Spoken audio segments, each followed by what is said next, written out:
खुश आमदीद। इस्लामी कानून विरासत एक बहुत ही मुनज़्ज़म और तफसीली निज़ाम है।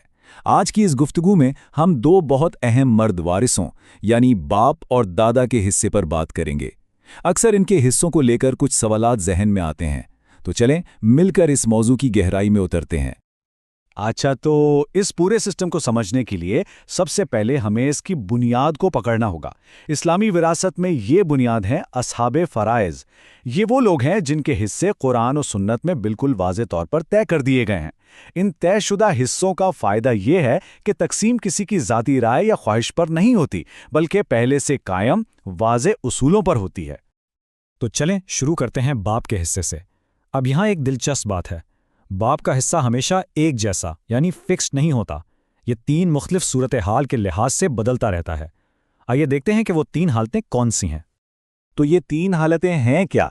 मुख्तसरन, पहली हालत में बाप को एक फिक्स्ड हिस्सा मिलता है, दूसरी में फिक्स्ड हिस्से के साथ साथ बचा हुआ माल भी, और तीसरी में वो सिर्फ बचा हुआ माल लेता है। ये समझ लें कि आगे हम इन्हीं तीनों को तफसील से देखने वाले हैं। चलें अब पहली हालत को देखते हैं, जो सबसे सीधी है। उसूल बहुत सादा है। अगर मरने वाले का बेटा या पोता जिंदा है तो बाप का हिस्सा फिक्स हो जाता है। कितना? 1/6। बस सीधी सी बात है। मर्द औलाद है तो बाप का हिस्सा फिक्स्ड है। इसको एक मिसाल से समझना और भी आसान हो जाएगा। सोचें कि वुरसा में सिर्फ एक बाप और एक बेटा है, तो अब क्या होगा? कानून बिल्कुल साफ है। बाप को अपना फिक्स्ड 1/6 हिस्सा मिलेगा और बाकी सब कुछ वो जाएगा बेटे को असबा होने की वजह से। और हाँ, इस सिचुएशन में चचा जैसे दूर के रिश्तेदारों का कोई हिस्सा नहीं बनता। अच्छा, अब आते हैं दूसरी हालत पर। यहां बाप का रोल थोड़ा और बढ़ जाता है। सिचुएशन यह है कि मरने वाले की औलाद तो है, लेकिन सिर्फ बेटी या पोती है, बेटा कोई नहीं। तो ऐसे में बाप को डबल फायदा होता है। कैसे? एक तो उसे अपना फिक्स्ड 1/6 हिस्सा मिलेगा, और फिर सबके हिस्से देने के बाद जो भी माल बचेगा वो भी बाप को ही मिलेगा। इसकी मिसाल देखें, इससे बात बिल्कुल साफ हो जाएगी। फर्ज करें वुरसा में एक बेटी है और साथ में माँ बाप भी। तो बेटी को तो मिल गया आधा हिस्सा, माँ को मिला 1/6। अब बारी आई बाप की। बाप को पहले अपना 1/6 हिस्सा मिलेगा और फिर जो कुछ बच गया वो भी उसी को मिल जाएगा। यानी बाप यहां दो रोल प्ले कर रहा है, साहिब फर्ज के तौर पर भी और असबा के तौर पर भी। और आखिर में आती है बाप की तीसरी हालत। ये तब होती है जब मरने वाले की कोई औलाद ही ना हो, ना बेटा ना बेटी। इस केस में बाप का कोई फिक्स्ड हिस्सा नहीं होता, वो सिर्फ असबा बन जाता है। मतलब ये कि पहले बाकी हिस्सेदारों को, जैसे माँ या बीवी को, उनका हिस्सा दिया जाएगा और उसके बाद जो कुछ भी बचेगा वो सब का सब बाप को मिलेगा। चलें इसकी भी एक मिसाल देखते हैं। मान लें कि वुरसा में सिर्फ माँ और बाप ही हैं, तो उसूल के मुताबिक माँ को मिलेगा 1/3।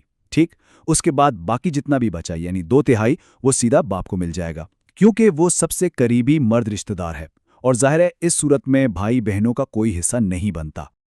अच्छा, बाप की तीनों हालतें तो हमने समझ ली। अब चलते हैं दादा की तरफ। और मजे की बात यह है कि अगर आपने बाप के उसूल समझ लिए हैं तो दादा के उसूल समझना बहुत आसान है।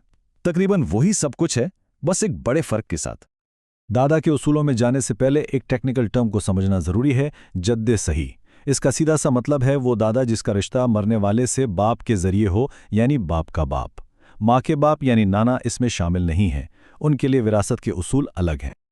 और अब आते हैं इस एक बड़े फर्क पर, जो दादा की विरासत का सबसे बड़ा असूल है। वो क्या है?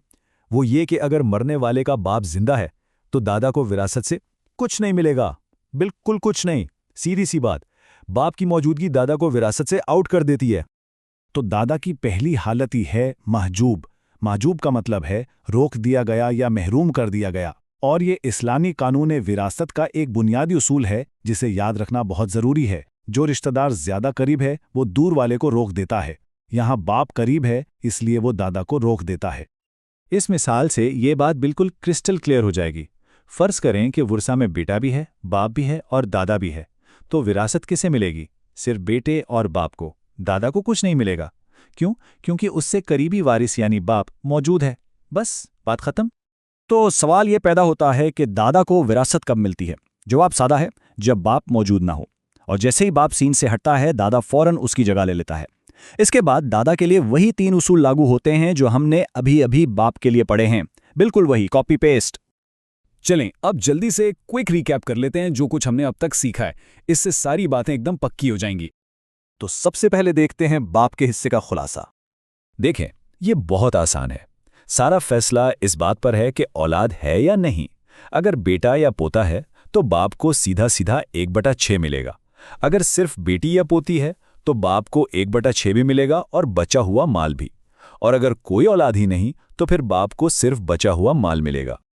ठीक है, अब बारी है दादा के हिस्से के खुलासे की। दादा का केस तो और भी ज्यादा सीधा है। यहां सिर्फ एक सवाल पूछना है, क्या बाप जिंदा है? अगर जवाब है हाँ, तो गेम ओवर, दादा को कुछ नहीं मिलेगा, वो महरूम है। लेकिन अगर जवाब है नहीं, तो दादा सीधा बाप की कुर्सी पर आकर बैठ जाएगा और उस पर वही तीनों असूल लागू होंगे जो बाप पर होते हैं। और आखिर में एक बात सोचने की है, जब कोई खानदान अपने किसी प्यारे को खो देता है तो वो पहले ही बहुत मुश्किल वक्त से गुजर रहा होता है। ऐसे में विरासत के ये जो तयशुदा और वाज़े उसूल हैं, ये किस तरह लड़ाई झगड़ों को रोककर और हर एक का हक पहले से मुतय्यन करके उस खानदान को टूटने से बचाते हैं।